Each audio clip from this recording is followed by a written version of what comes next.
따라하겠습니다. 하늘에 계신 우리 아버지. 남미의 우루과이에 가면 한 교회의 벽면에 이러한 주기도문 해설이 써 있다고 이야기합니다. 제가 앞에를 읽으면 뒤에 빨간 부분을 한번 읽으시면 같이 함께 읽으시면 되겠습니다. 하늘에 계신 하지 말아라. 우리라고 하지 말아라. 아버지라고 하지 말아라. 아버지의 이름을 거룩하게 하시며 하지 말아라. 아버지의 나라가 오게 하시며 하지 말아라. 아버지의 뜻이 하늘에서와 같이 땅에서 이루어지게 하소서 하지 말아라. 오늘 우리에게 일용할 양식을 주시고 하지 말아라. 우리가 우리에게 잘못한 사람을 용서하여 준 것 같이 우리를 용서하여 주시고 하지 말아라. 우리를 시험에 빠지지 않게 하시고 하지 말아라. 악에서 구하소서 하지 말아라. 아멘 하지 말아라. 주님의 기도를 진정 나의 기도로 고백하지 않으면서. 네, 그렇습니다. 주기도문을 습관적으로 형식적으로 하지 말고 그 의미, 담겨져 있는 의미를 우리 잘 이해하면서 하자라는 그런 말씀의 내용입니다. 오늘은 주기도문에 대한 내용입니다. 예수님께서는 앞서서 주기도문을 알려주기에 앞서서 기도의 기본적인 자세 3가지에 대해서 설명을 하셨습니다. 그것이 지난 주일 함께 말씀을 나누었던 내용이죠. 이제 본격적으로 주님께서는 모범적인 기도, 주기도문을 알려주십니다. 아주 짧고 간결하지만 완벽한 기도, 그것이 바로 주기도문입니다. 오늘부터 우리 3주에 걸쳐서 주기도문에 대해서 자세하게 살펴보려고 합니다. 주님께서 가르쳐 주신 이 주기도문을 통해서 다시 한번 성경적인 기도가 저와 여러분 가운데 회복될 수 있기를 주님의 이름으로 축원드립니다. 우리는 신앙생활하면서 주기도문을 주로 언제 외우십니까? 모임을 시작할 때 주로 사도신경으로 시작합니다. 그리고 모임을 마칠 때면 주기도문으로 많이 마쳐요. 쉬운 말로 하면 주기도문은 마무리용 멘트로 사용할 때가 참 많이 있습니다. 예전에 세례 받으려면요 반드시 주기도문을 외워야 됐고요. 또 어렸을 때는 그 기억이 납니다. 주일학교 때 누가 더 빨리 주기도문 외우냐고 막 시합하기도 하고 경쟁적으로 외운 적도 있습니다. 머리를 쾅 하고 부딪히면 내가 지금 정상적인가 나를 판단하기 위해서 주기도문을 이렇게 외워보기도 합니다. 저도 아침에 일찍 이제 일부 예배 드릴 때는요 와가지고 제일 먼저 큰 소리로 주기도문을 하면서 시작을 합니다. 이렇듯이 신앙생활 하면서 아주 익숙하게 자주 암송을 하지만 동시에 가장 형식적으로 드리기 쉬운 것 또한 이 주기도문입니다. 적어도 오늘부터는요 주기도문을 그렇게 우리 운정교회 성도분들은 주기도문을 그렇게 형식적으로 외우지 않기를 바랍니다. 왜냐하면 주님께서 가르쳐 주신 이 기도는요 산상수훈에 나타난 산상수훈 가장 중심 핵심에 있을 뿐만 아니라 천국 복음의 핵심적인 내용이요 이 땅에서 하나님 나라를 살게 하는 위대한 기도문이기 때문입니다. 오늘은 특히 첫 번째 문장인 기도의 부름, 하늘에 계신 우리 아버지, 이 내용을 살펴보려고 합니다. 앤드루 머레이라는 분은 기도문의 첫 구절인 하늘에 계신 우리 아버지, 이것을요 모든 기도의 열쇠라고 표현을 합니다. 이 짧은 부름의 기도 안에는 우리가 기도하는 대상에 대해서 분명하고 뚜렷하게 계시되고 있습니다. 우리가 드리는 이 기도는요 수신자가 분명한 기도입니다. 지난주에 말씀 나눈 것처럼 중언부언하는 기도, 이것저것 찾으면서 뭐 하나 걸려라 그냥 막 중언부언 기도하는 것이 아니라 우리의 기도는 대상이 분명한 기도다. 우리가 기도를 받으시는 분이 누구인지 우리는 정확하게 알고 이해하고 기도를 해야 된다라는 사실입니다. 우리의 기도의 수신자만 제대로 이해해도 우리의 기도는 성공하는 것입니다. 그렇다면 오늘 이 기도 제목, 이 주기도문의 첫 문장에 등장하는 하나님은 도대체 어떤 하나님일까요? 한번 따라하겠습니다. 하늘에 계신 하나님께. 첫 번째 하나님, 하늘에 계신 하나님입니다. 오늘 주기도문은 하늘에 계신으로 시작을 합니다. 헬라어로 하늘이라는 단어는요, 우라노스라는 단어인데, 이 우라노스라는 단어는 단수로 쓰이냐 복수로 쓰이냐에 따라서 그 내용이 의미가 좀 달라집니다. 단수로 쓰일 때는 물리적인 공간의 하늘을 이야기하고요, 복수로 쓰일 때는 영적인 차원의 하늘을 의미합니다. 그렇다면 오늘 등장한, 주기도문에 등장하는 하늘은 단수로 쓰였을까요? 복수로 쓰였을까요? 네, 복수로 쓰였습니다.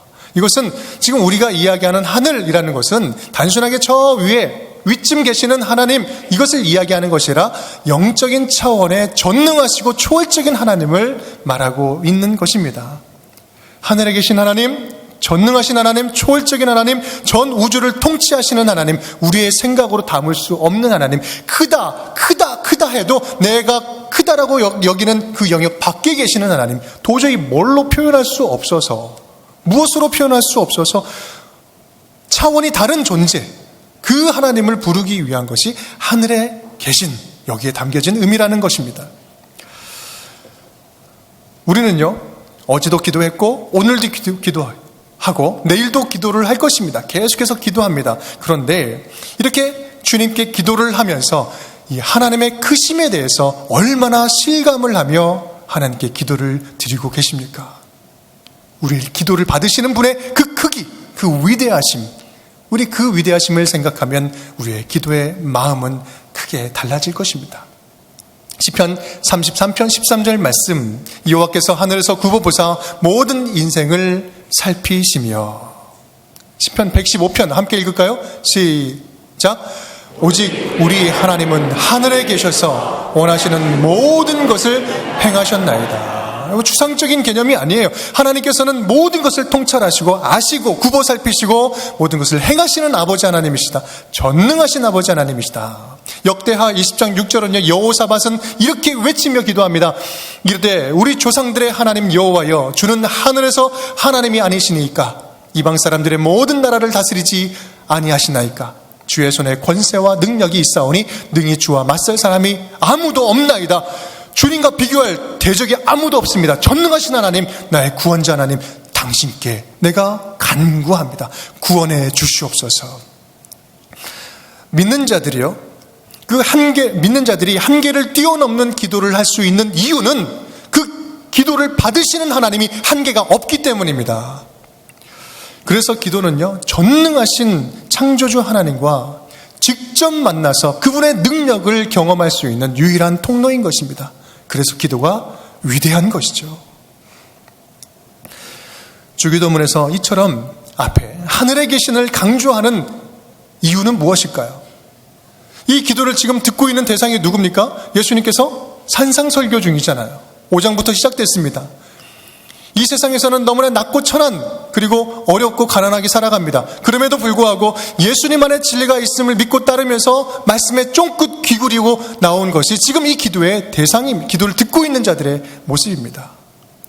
하늘에 계신 이렇게 이야기하는 이유는요, 이 세상에서는 지금 너무나 핍박당하고 고난 가운데 있고 고통 가운데 있고 멸시당하고 낮고 천하게 살아가고 있지만, 그럼에도 불구하고 하나님 나라를 꿈꾸면서 하나님 나라를 살고자 몸부림치는 자녀들에게는 이러한 능력과 권세가 함께한다는 사실을, 이 하늘에 계신 하나님의 능력이 함께한다는 사실을 알려주기 위해서 이렇게 강조하고 있는 것입니다.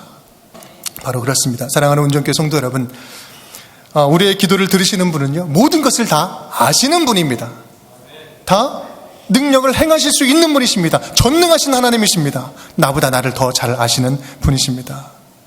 우리 하나님, 하늘에 계신 하나님, 전능하신 하나님, 그분과 기도로 연결되므로 하나님의 놀라운 능력을 경험할 수 있는 저와 여러분이 될 수 있기를 주님의 이름으로 축원드립니다. 따라하겠습니다. 아버지 하나님께. 하나님인데요, 아버지 하나님이십니다. 오늘 이 주기도문을요, 그 헬라어 원문을 보면 가장 먼저 등장하는 단어는 이 하늘에 계신이 아니라 아버지입니다. 아버지. 그 원문의 순서를 직역하면 좀 다음과 같이 볼 수 있는데 이렇습니다. 아버지여, 우리들의 하늘에 계신 분인. 우리의 순서하고는 정반대로 되어 있죠. 이것은 의도적으로 예수님께서 이렇게 표현하고 말씀을 하신 것인데, 기도를 시작할 때, 우리 기도를 시작할 때 아버지에게 기도한다는 것을 가장 강조하고 또 그것을 느끼면서 기도하도록 아버지를 가장 먼저 두신 것입니다. 하늘에 계신다는 것은 초월적인 하나님을 의미하는 것이라면, 아버지 하나님이라는 것은 친근한 하나님, 나의 가장 가까운 곳에서 나를 너무나 잘 아시고 모든 것을 보살펴 주시는 친근한 하나님을 의미합니다. 예수님께서도요, 기도할 때마다 우리 아버지를 부를 때, 하나님을 부를 때 아버지라고 불렀습니다. 마태복음 11장 말씀, 그때 예수께서 대답하여 이르시되 천지의 주제이신 아버지여. 간구를 할 때, 감사를 할 때 항상 아버지를 불렀습니다. 이것을 지혜롭고 슬기로운 자들에게는 감추시고 어린아이들에게는 나타내심을 감사하나이다. 죽은 나사로를 살릴 때는 어땠습니까? 아버지, 아버지여, 내 말을 들으신 것을 감사합니다 외치고 나서 나사로가 나오느라 이야기를 하십니다. 아버지 하나님, 나를 아시는 하나님. 또한 예수님은요, 겟세마네 동산에서 간절하게 아빠, 아버지를 찾고 부르짖으며 기도를 하셨습니다. 아빠, 아버지여, 아버지께는 모든 것이 가능하오니 이 산을 내게서 옮기시옵소서. 그러나 나의 원대로 마옵시고 아버지의 원대로 마옵소서. 나보다 나를 더 잘 아시는 아버지. 예수님이 기도를 가르쳐 주실 때 하나님을 아버지라고 부르도록 가르치는 것은요, 놀라운 사실입니다. 이제는 너희도 아버지로 부를 수 있다는 겁니다. 이 전능하신 하나님, 초월적인 전능하신 하늘의 하나님을 너희도 아버지라고 부를 수 있다는 겁니다. 예수 그리스도로 말미암아 이제는 하나님과 우리와의 깨어진 관계가 회복되었기 때문에, 자녀가 회복되었기 때문에 그런 것입니다. 그렇습니다. 예수님께서는요, 죄로 인해서 하나님과 단절되었던 우리를 십자가의 은혜로 죄와 죽음의 권세에서 우리를 해방시키셔서 이제는 하나님의 자녀로 삼아주신 것입니다. 영접하는 자, 곧 그의 이름을 믿는 자들에게는 무슨 권세요? 하나님의 자녀가 되는 권세를 주셨으니, 하나님의 자녀가 되었기에 우리는 마음껏 하나님을 아버지라고 부를 수 있는 특권을 얻게 된 것입니다. 이것이야말로 진정으로 예수 안에 있는 자들의 믿음의 특권인 것입니다. 갈라디아서 4장 6절 말씀 우리 함께 시작. 너희가 아들이므로 하나님이 그 아들의 영을 우리 마음 가운데 보내사 아빠, 아버지라 부르게 하셨느니라. 아멘. 우리가 아들이 되었으니 너희는 이제 아빠 부를 수 있는 것이에요. 아버지라고 부를 수 있는 것입니다. 얼마나 행복합니까? 전능하신 하나님이 우리의 아버지가 되어주신다. 여러분은 이 아빠라고 부를 수 있는 이 자녀됨의 특권을 얼마나 누리면서 살아가고 있습니까? 아빠 부르기만 하면 들으시는 그 전능하신 하나님을 얼마나 오늘도 어제도 주님을 아빠를 부르면서 살아가고 있었습니까? 성경에서 하나님은요, 사랑과 용서의 하나님으로 계속해서 보여집니다. 등장을 하고 계십니다. 대표적인 본문이 누가복음 15장의 탕자 이야기 아닙니까? 굉장히 유명한 그림, 렘브란트의 탕자의 귀향이라는 그림입니다. 이 그림을 보면 아버지가 아들을 꽉 껴안으시면서 안아주시는 그런 극적인 장면을 잘 묘사하고 있습니다. 그런데요, 한번 생각해 보면 살아있는 아버지를 죽은 송장 취급하고 유산을 먼저 끌어당겨다가 마음껏 허랑방탕하게 다 써버리고 돌아오는 아들, 이게 아들입니까? 아들이라고 할 수 없어요. 정상적인 아들이 아닙니다. 그럼에도 불구하고 아버지는 언제 돌아올까 노심초사 바라보면서 먼 발치에서 돌아오는 모습을 보면서 맨발로 뛰어나가 안아주시는 그 모습이 바로 이 하나님의 모습이요, 아버지의 모습 아닙니까? 아버지이신 하나님은요, 그렇게 저와 여러분을 기다리고 계셨다는 거예요. 조금 더 구체적으로 오늘 본문 말씀에 근거해서 말씀을 드리면은, 아버지이신 우리 하나님은요, 그렇게 저와 여러분이 기도의 자리에 나오기를 원하시는 겁니다. 어떤 문제도 상관없다. 어떤 죄, 그것이 지금 나에게 나오고 있는 것을 가로막고 있느냐? 상관없다니까. 모든 것 다 어떤 문제도 괜찮으니 들고 나와. 제발 내 앞에 나오기만 해도 돼. 나오기만 해. 우리가 주님 앞에 모든 문제를 가지고 나오기를 바라시는 것, 그것이 바로 우리 아버지의 마음입니다. 돌아온 당자는요, 나는 우리 아버지를 아버지라는 이름으로 부를 수가 없습니다. 그럴 정도로 저는 자격이 없습니다라고 이야기를 합니다. 하지만 그럼에도 불구하고 내가 그래도 돌아가실 곳은 아버지의 집 밖에 없습니다. 돌아가는 것이죠.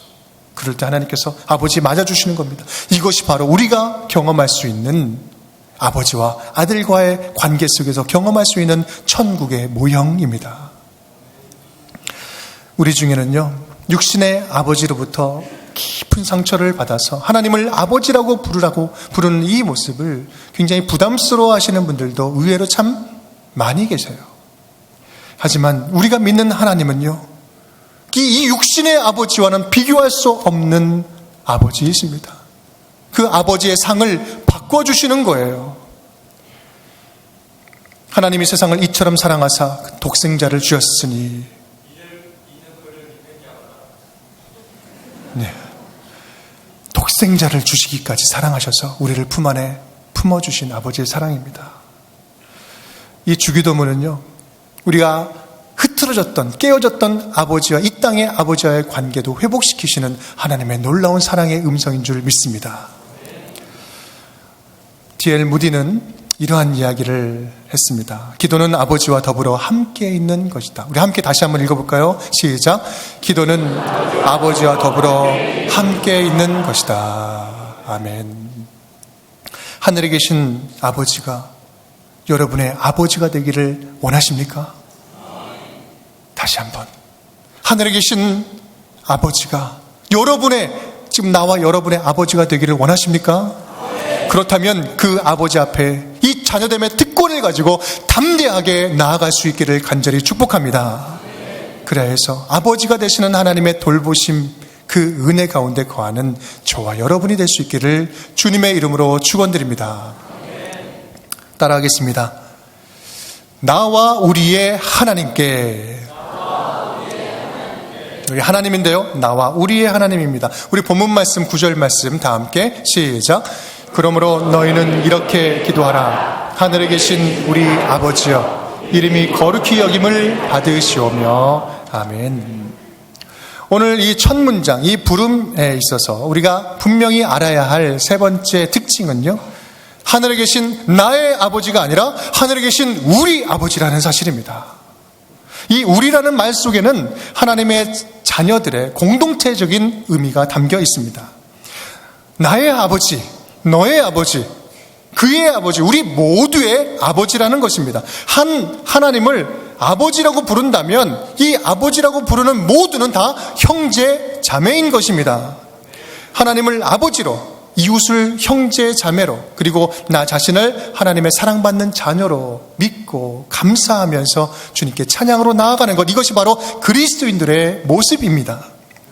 반면에요, 유대인들은 하나님을 독점하려고 했습니다. 그 하나님은 우리 하나님, 나의 하나님, 다른 이방인의 하나님은 절대 될 수 없어 라고 이야기를 하죠. 본인들만 구원이 있고, 그렇기 때문에 본인들만 율법 잘 지키고 천국 가면 되는 겁니다. 그러니까요, 자연스럽게 그들의 기도에는 누가 포함되지 않습니까? 이방인, 다른 사람들이 포함되지 않아요. 약자, 가난한 자, 하나님을 알지 못하는 자, 그들이 포함되지 않습니다. 이러한 상황에서 지금 예수님이 알려주는 거예요.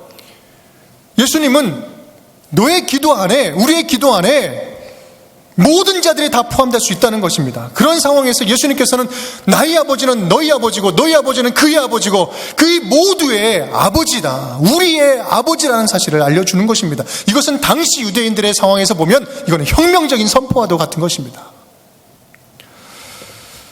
우리가 예수님의 가르침을 제대로 이해한다면 우리의 기도에는 다른 사람들이 들어와야 돼요. 이웃들이 적극적으로 들어와야 됩니다. 내가 몸 부대끼면서 도저히 저 인간은 내가 기도할 수 없어, 상종하고 싶지 않아라고 이야기하는 공동체 가운데 그 사람이 나의 기도 안에 들어와야 되는 것입니다. 그것이 바로 우리 아버지가 의미하는 것입니다. 운전교회 성도 여러분, 저와 여러분의 기도 안에는 얼마나 다른 분들이 들어와 계십니까? 붉은 글씨만 우리 함께 한 목소리로 읽겠습니다. 시작. 나에게 1000개의 생명이 있다면 그 모두를 한국에 바치리라. 나는 웨스터민스터 사원보다 한국 땅에 묻히기를 원하노라. 그리스도를 위해 조선을 얻는다는 희망이 없다면 나는 이곳에 하루도 살지 않을 것이다.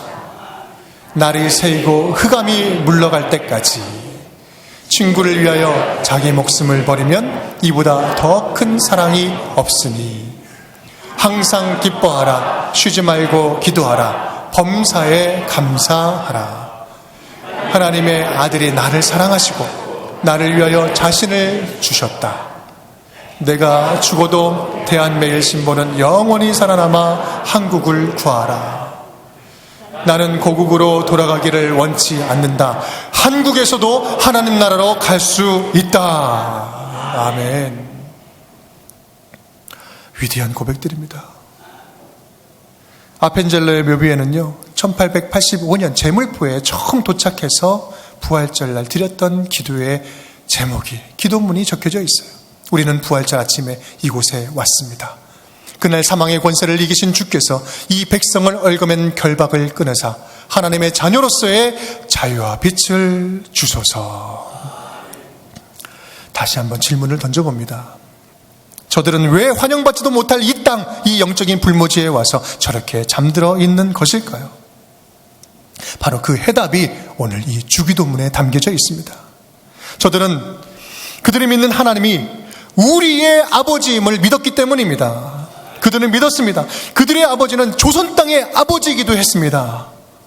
우리의 아버지를, 우리 모두의 아버지임을 고백했기에 주기도문을 입으로 산 것이 아니라 삶으로 살아냈던 것입니다. 죽어가는 이 땅을 바라보시면서 눈물 흘리시는 우리 하나님을 그들의 하나님으로 고백했기 때문에, 그리고 그들의 우리 아버지 하나님의 역사하심을 이 땅에 이루어지기를 간절히 원했기에, 아버지의 나라가 이 땅 가운데 펼쳐지기를 원했고 아버지의 뜻이 끝까지 이곳에 세워지기를 원하였기에 그들은 주기도문의 삶을 그대로 이 땅에서 살아냈던 것입니다. 사랑하는 성도 여러분, 주기도문은 형식적으로 입으로 그냥 달달달달 외우는 그런 기도문이 아닙니다. 하나님 나라를 살아가는 지침이 되는 기도요, 하나님 나라를 살게 하는 능력이 되는 기도문인 것입니다. 주기도문을 입술이 아니라 삶으로 실천하는 저와 여러분이 될 수 있기를 간절히 축복합니다. 하늘에 계신 우리 아버지를 분명히 알고 믿고 삶으로 고백할 때에 우리는 하나님의 놀라운 능력을 힘입어 살아가는 주의 자녀들이 될 것입니다. 오늘부터 시작하는 주기도문, 이 말씀을 통하여서 예수 그리스도의 그 영성이 우리의 영성이 되어 주님의 아름다운 나라를 세워가는 저와 여러분이 될 수 있기를 주님의 이름으로 축원드립니다.